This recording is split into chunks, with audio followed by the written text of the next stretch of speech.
शिव जय श्री राम, राधे राधे। कैसे आप लोग? आई होप आप अच्छे होंगे, स्वस्थ होंगे, मजे में होंगे। चलिए आज एक और मैं आपके सामने अपनी जिंदगी से जुड़ा सच लेके आई हूँ।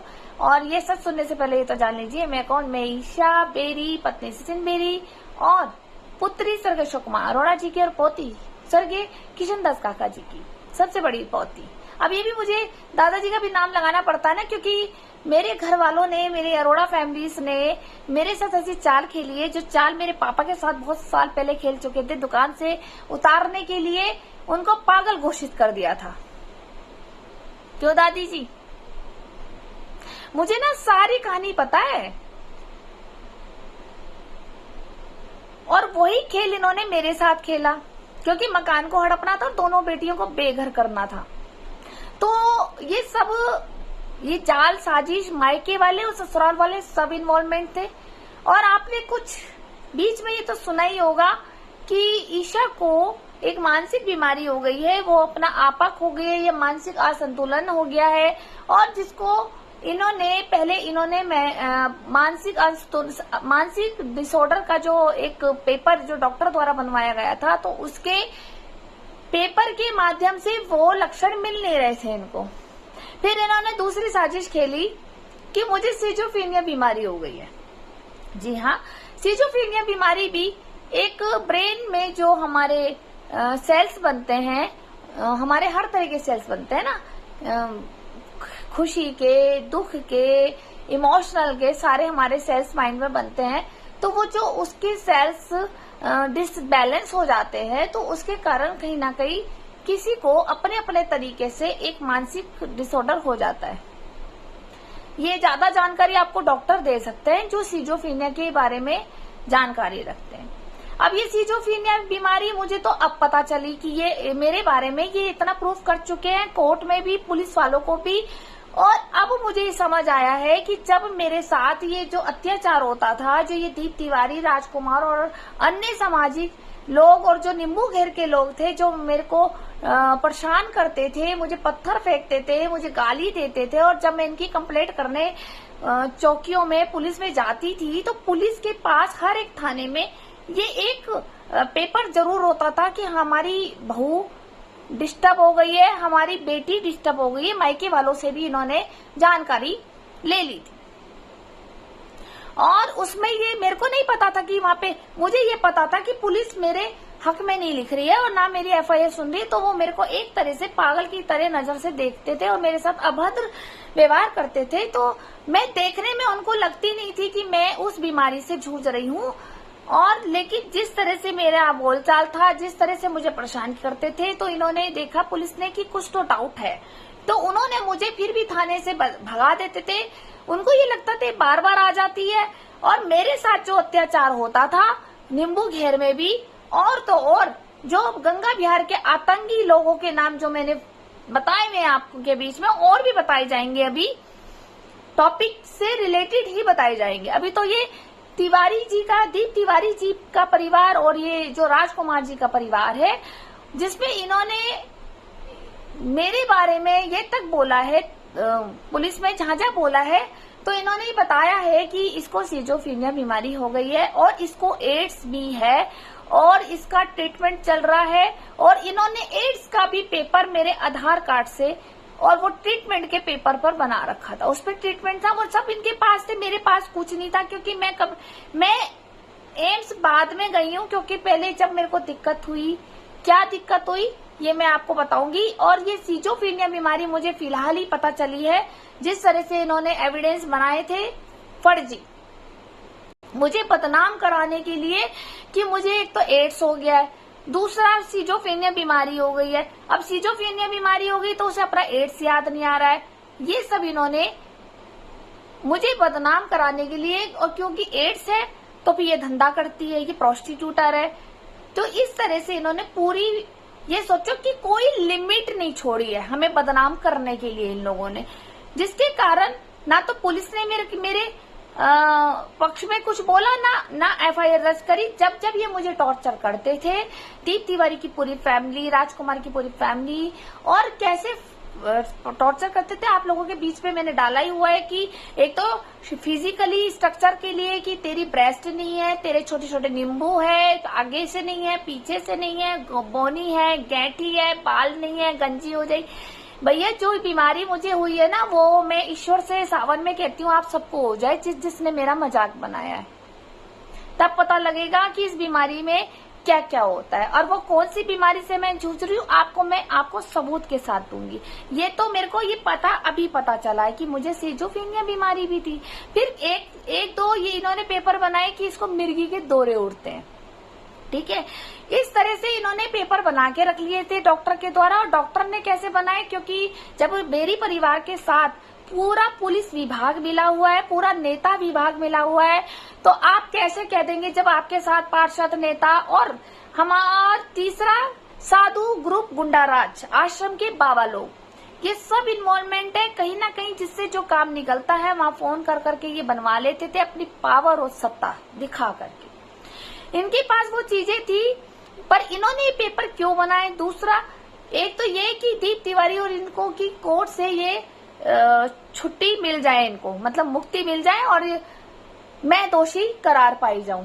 दूसरा इन्होंने मेरी जो पिताजी की संपत्ति हड़पी है और जो इन्होंने मेरे गहने हड़पे हैं मेरी सास ने, तो मेरी जो मैं बात रखूं किसी भी पुलिस डिपार्टमेंट में या कोर्ट में, तो वो पेपर काम कर रहे थे कोर्ट के अंदर कि देखो वो बार बार आएगी, कोर्ट में भी आएगी, वो पुलिस थाने भी आएगी, वो बड़े बड़े अधिकारियों के पास भी जाएगी, क्योंकि वो अपने आप को अपना आपा भूल गई है, क्योंकि उसे सिजोफ्रेनिया बीमारी हो गई है और उसका एड्स का इलाज चल रहा है, जिसके कारण वो बीमार हो चुकी है ऐसी दवाइयां खाने से। क्यों मेरी परिवार जी।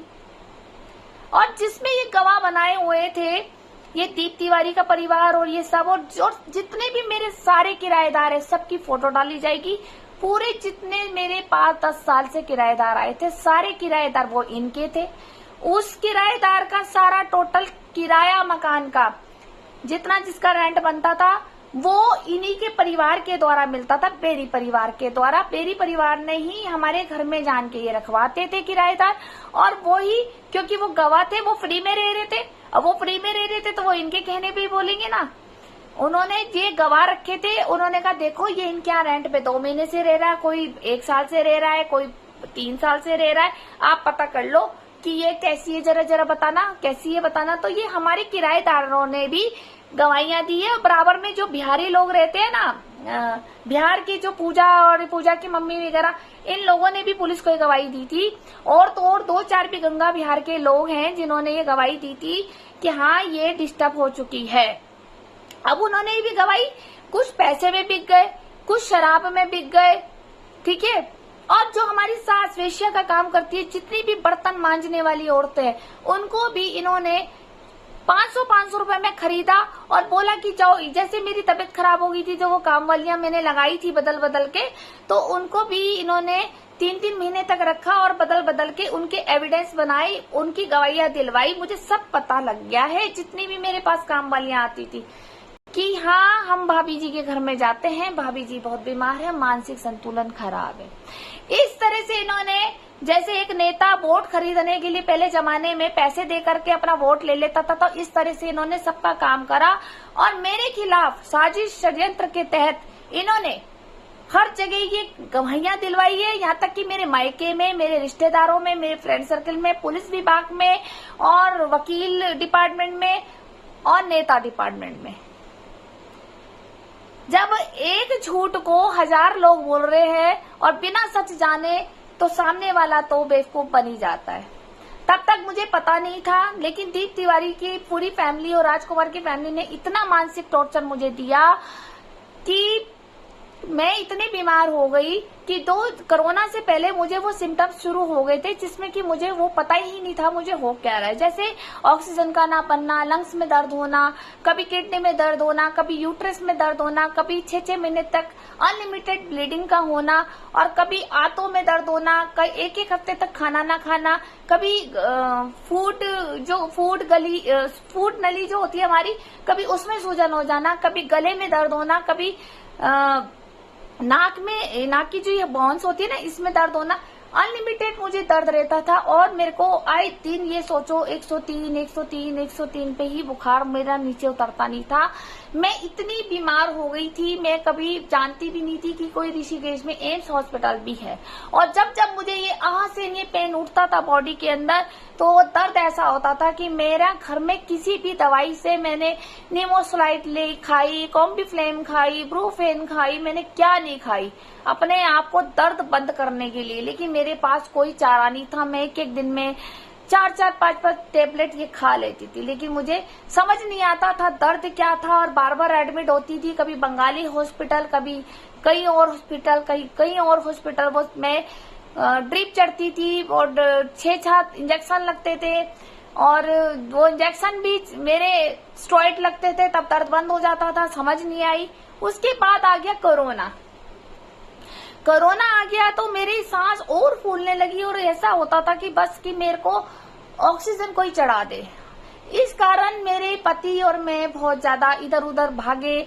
उस वक्त कोरोना में इतनी फाउंडेशन थी, बाहर नहीं निकल सकते थे, फिर भी हमने अपने ट्रीटमेंट के लिए दिखाया कि कोरोना नेगेटिव आया। हमने सोचा यहाँ से हमें सेटिस्फेक्शन नहीं मिला, हमने और फिर कोरोना चेक कराया, यहाँ से नहीं मिला, फिर तीसरी जगह चेक कराया, नहीं मिला, फिर वो नेगेटिव ही चलता आया। हमें समझ नहीं आया, लेकिन ये नहीं समझ आया कि सांस क्यों फूल रही है। इतनी परेशानी मुझे होती थी कि सीने में दर्द और दम घुटता था कि जैसे किसी ने गला बांध दिया हो। कि मेरी नाक से सांस चलती थी, हाथ भी लगाती थी तो मेरे नाक से सांस नहीं चलती थी, ये हालत हो गई थी। तो जब मेरे सीटी स्कैन हुए लंग्स के और सब चीज हुआ, एक्सरा हुआ, तो जीडी अस्पताल में डॉक्टर टंडन थे कोई, उन्होंने बोला कि सब रिपोर्ट नॉर्मल है और ये उन्होंने मना कर दिया कि कुछ भी नहीं है, बहन की बीमारी है, ये बोल दिया। ठीक है, सीजोफ्रेनिया क्या बीमारी होती है अभी मैं आपको बताती हूँ।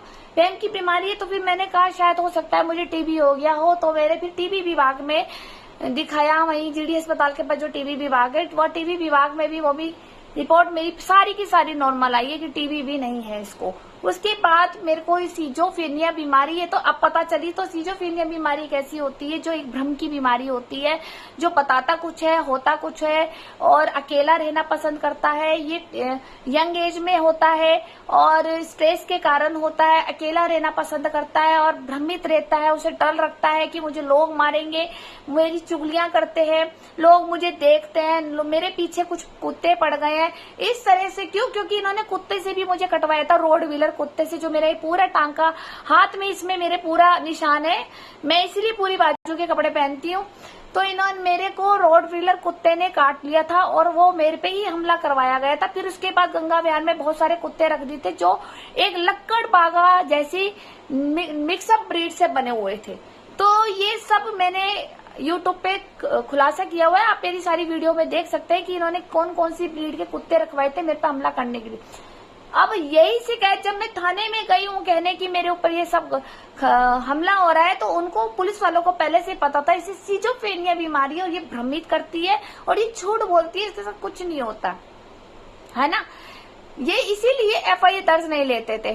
क्यों पुलिस डिपार्टमेंट जी, समझ गए ना। अब आप क्या बताओगे मुझे, आप तो वैसे भी रूमा बेरी और राहुल बेरी जी के गुलाम है, ओम प्रकाश जगदम्बी जी की वो चौकी है उधर, ठीक है, वो जो है सप्तऋषि चौकी। इस तरह से इन्होंने इतना टॉर्चर किया कि मेरी कहीं सुनवाई नहीं होती थी और मन होता था कि मैं खुद आत्महत्या कर लूं। लेकिन इस तरह से मेरे को स्ट्रेस हुआ। फिर सामने मेरे को पड़ोसी फिजिकल स्ट्रक्चर के लिए मेरे अंदर हीन भावना बिठा रहे थे और मेरे ही किराएदार मेरे ही खिलाफ बोलते थे और मुझे ही डिस्टर्ब करते थे, क्योंकि इनका किराया जब वो लोग दे रहे हैं तो इनको एक शर्त भी ये भी कहा दिया गया था कि इसको इतना परेशान करना कि ये रात को उठ उठ के बोलेगी। तो ये रात को ना 2-2 बजे कुकर की सीटियां बजाते थे हमारे किराएदार, 3 बजे मेन गेट जोर से खोलते थे, सीख वाली झाड़ू लगाते थे, पानी बर्बाद करते थे, बर्तन पटकते थे नीचे। ये सब जो आपके करे थे, मैं तभी समझ गई थी। मैंने कहा यार ऐसे कौन करता है 2-3 बजे उठ करके। यानी कि ये बेरी परिवार के लगाए हुए चूजे हैं। मैंने बेरी से बोला अपने पति से, लेकिन मेरे पति कहाँ सुनेंगे, वो भी तो उसी माँ का ही है। नार्सिसिस्ट वुमेन के बच्चे नार्सिसिस्ट तो बनेंगे, सांप के बच्चे सबोले ही तो बनेंगे। तो वो भी मेरे पे ट्रस्ट नहीं करता था, उसको भी ये शायद कहीं ना कहीं लगता था कि मैं तो परेशान हो गया हूँ इससे। ठीक है, बीमार ये लोग कर रहे हैं मुझे, दूसरी जगह से मेरे ऊपर तंत्र प्रयोग, मारण प्रयोग ये चल रहे थे और इतने तगड़े चल रहे थे। इन्होंने मेरे पे 8 बार मारण प्रयोग करी है, जिससे करवाई है। मैंने उस तांत्रिक को पकड़ लिया, वो मैं आपके सामने जल्दी पेश करूंगी। ठीक, इन्होंने जो मेरे को मारण प्रयोग करी थी और जिसके कारण बहू को पागल करने की कोशिश करी कि कपड़े फाड़ करके चली जाएगी। आखिर क्यों? आखिर जब बहू मरेगी तो जो 4 मंजिल का मकान है वो दीप तिवारी जी सस्ते में खरीदेंगे और उसको महंगे में बेचेंगे। जब ईशा बेरी मर जाएगी तो काका रूमा बेरी के साथ रहना शुरू कर देगा उसका बेटा, और जो ये मकान तिवारी बिकवाएगा तो उसका सारा पेमेंट मैं अपने अकाउंट में रखूंगी। मेरा बेटा तो आ गया, अब चाहिए बहु सेवा के लिए मुझे। तो राजकुमार की जो भतीजी ही लगती ना, भाई की लड़की विद्या से शादी कराने का पूरा प्लान था इनका। ठीक है कि हम विद्या को ब्याह लेंगे अपने बेटे के साथ। 2 ये हो गया। तीसरा, जब ये मरेगी तो इसके बाप की प्रॉपर्टी भी हम आराम से खाएंगे और इसके सारे गहने भी हम खाएंगे, और जितनी इसकी एफडी हैं जो इसके पापा इसके नाम पर कर गए वो सारा हमारा पैसा हो जाएगा। अरोड़ा खानदान को तो कुछ मिलेगा ही। ये सब इन्होंने करा, सब अपने अपने हाथ सेक रहे थे। फिर इन्होंने कहा कि इन्होंने कुत्ते रखे और कुत्ते अनलिमिटेड इतने भुगाए 5-6 साल तक कि मैं वो सारी वीडियो डालूंगी। मेरे पे 800 वीडियो है, तुम रोज की वीडियो देखना, फिर मुझे जवाब देना कि भाई इतने 4 कुत्ते अगर लगातार पूरे दिन पूरी रात भूखेंगे तो उसकी हालत क्या होगी। जिसमें कि हमारे पार्षद अनिल मिश्रा जी भी झूठी गवाही देते थे पुलिस को कि हाँ मैं डिस्टर्ब हो गई हूँ। क्यों अनिल मिश्रा जी? ऐसे ही विदित पार्षद, ऐसे आकाश भाटी और अन्य लोग भी जो है गंगा बिहार के, मुझे एक का नाम पता है, मैं एक का नाम भी बोलूंगी और मैं फोटो भी लगाऊंगी अब उनकी। सबने पुलिस को गुमराह करने की कोशिश करी है और सबको पैसे बांट करके ये इन्होंने एक तरह के वोट खरीदे थे कि झूठ बोलना जब भी कोई पुलिस या कोई जानकारी आए। आपने हमेशा यही बोलना है कि हाँ ये पागल हो चुकी है। मेरे किराएदार भी बोलने लगे थे क्योंकि किराएदार इन्हीं के लगाए हुए थे सारे के सारे। अब उसके बाद इन्हें ये कोई पता था कि मैं बीमार, इन्होंने इतना बीमार कर दिया, इतना अनलिमिटेड बीमार कर दिया कि जब मुझे समझ नहीं आया कि मेरे को बहुत दिक्कत हो रही है, बॉडी में पेन हो रहा है, बुखार जा नहीं रहा है, इतनी दवाइयां खाने के बाद भी नहीं जा रहा है, और रिपोर्ट मेरी कभी अल्ट्रासाउंड कराओ, कभी पेट में दर्द, कभी किडनी में दर्द, कभी यूरिन में ब्लड आ रहा, और रिपोर्ट नॉर्मल, रिपोर्ट मेरी सारी नॉर्मल है। मेरे पास इतना थैला भरा हुआ है मैंने जब से आज तक जो टेस्ट कराए हुए। फिर जब कोरोना खत्म हुआ तो हम उसके बाद एम्स गए तो एम्स में डॉक्टर ने मुझे जो लूपस की बीमारी होती है, जी हाँ, मेरे को सिस्टेमेटिक लूपस एरोटामटोटस बीमारी है, जिसे शॉर्टकट में डॉक्टर लूपस बीमारी भी बोलते हैं और इसको एसएलई भी बोलते हैं। तो डॉक्टर ने मुझे बोला देखते ही कि आपको तो मैडम चकत्ते मेरे पड़े हुए थे, तो उन्होंने कहा कि मुझे लग रहा है पहले आप ये बताओ कितने दिन से नहीं सोई हो। मैंने कहा सर मुझे नींद ही तो नहीं आती है। कह रहा वजन कम हुआ है। मैंने कहा बहुत। भूख नहीं लगता होगा बिल्कुल भी। मैंने कहा नहीं। पोटी करते हुए हाथों में दर्द होता होगा अपना आप ही की? हाँ। और यूरिन छोड़ती होगी तो भी पेन होता होगा? मैंने कहा होता है। बाल झड़ रहा होगा, आंखों से धुंधला दिख रहा होगा, गले में स्टिफनेस होगी बोलने के लिए, है ना, और हाथ पे नीले पड़ जाते होंगे, ठंड ज्यादा लगती होगी, बुखार उतर नहीं रहा होगा आपका और वजन कम होता जा रहा होगा। मैंने कहा हाँ वो तो ये सब ये रहा है।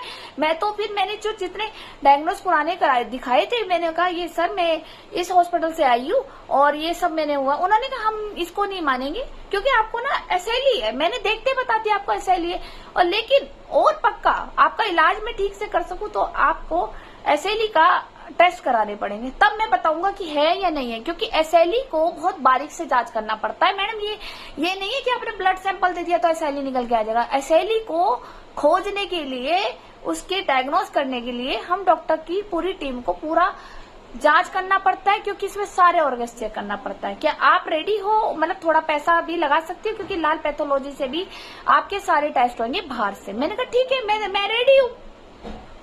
और तब मुझे ये पता लगा जब मेरे टेस्ट हुए, मैं अगले दिन जब मेरा टेस्ट आया निकल के, ये मैं माननीय एडवोकेट निर्दोष मुंगई जी से आज मैं बात करना चाहती हूँ। जब इन्होंने मेरी जीरा करी थी जज के सामने, तो इन्होंने मुझसे कहा था कि मुझे ओनली हड्डियों में पेन रहता है क्योंकि ये रूमेटोलॉजिस्ट विभाग में जाती है। रूमेटोलॉजिस्ट यानी कि गठिया बाई विभाग में जाती है। अब एक बार बताओ, मेरे ऑटोइम्यून डिजीज है, ऑटोइम्यून डिजीज सिस्टेमेटिक लूपस, अगर मेरे लूपस के डॉक्टर गठिया बाई डिपार्टमेंट में बैठ रहे हैं, अब मैं उनको तो नहीं कह सकती तू अपनी सीट छोड़ करके बाहर आके मुझे देख, है ना। अब उसमें पूरी टीम सर्च करती है, क्योंकि हड्डियों का पेन कई तरीके से होता है। फीवर में होता है, बोन्स में पानी होने के कारण होता है, बोन्स में इन्फेक्शन के कारण होता है, गठियाबाई के कारण होता है, ऑस्टियोपोरोसिस के कारण होता है। डॉक्टर ने जब मेरी बारीकी से जांच करी तो मेरे को ये निकल के आ गया, ये सिस्टेमेटिक लूपस। ये देख लीजिए। अब मैं आपको बताती हूँ, जब मैं All India Institute of Medical Science Rishikesh Uttarakhand department of internal medicine division of clinical immunology and rheumatology systematic lupus erythematosus, ठीक है, ये इसमें बड़ी बहस कर रहे थे कि एसएलई नहीं है इनको, ये गठियाबाई में जाते हैं। तो मैंने इसे कहा था कि लास्ट में आप मेरे पेपर देख सकते हैं इसके। अब जब ये मेरे को ये सारा ट्रीटमेंट मेरे को दिया जाता है, कौन कौन सी मेडिसिन दी जाती है, कौन कौन से डॉक्टर से मेरे को कौन कौन सी डेट पर मिलना होता है, क्योंकि ये ऑटोइम्यून डिजीज है। ऑटोइम्यून डिजीज क्या क्या इफेक्ट करती है, क्या क्या पेन के साथ आपको रिएक्शन देती है, आपको मैं ये जस्ट वीडियो में नेक्स्ट वीडियो में बताऊंगी एसएलई के बारे में। अब मैं आपको ये शो कर दिया है प्रूफ के साथ, क्या मुझे सीजोफ्रेनिया है और क्या मुझे मानसिक असंतुलन है, क्या मुझे माइग्रेन के दौरे पड़ते हैं, या मुझे मिर्गी के दौरे पड़ते हैं, या मैं अपने उसमें भ्रम में रहती हूँ, किस टाइप का है ये सारे पेपर मेरे डायग्नोस हो रखे हैं। यहाँ तक कि जब एसएलई निकला और मेरे फिर ये साइकेट्रिस्ट से मेरा ट्रीटमेंट चला और उन्होंने क्या डायग्नोस करके मुझे बताया कि ये एसएलई हुआ क्यों, किन कारणों से हुआ और ये क्यों होता है, किन लोगों को होता है, आपको मैं नेक्स्ट वीडियो में इसका खुलासा करूंगी। आज के लिए बस इतना ही। धन्यवाद।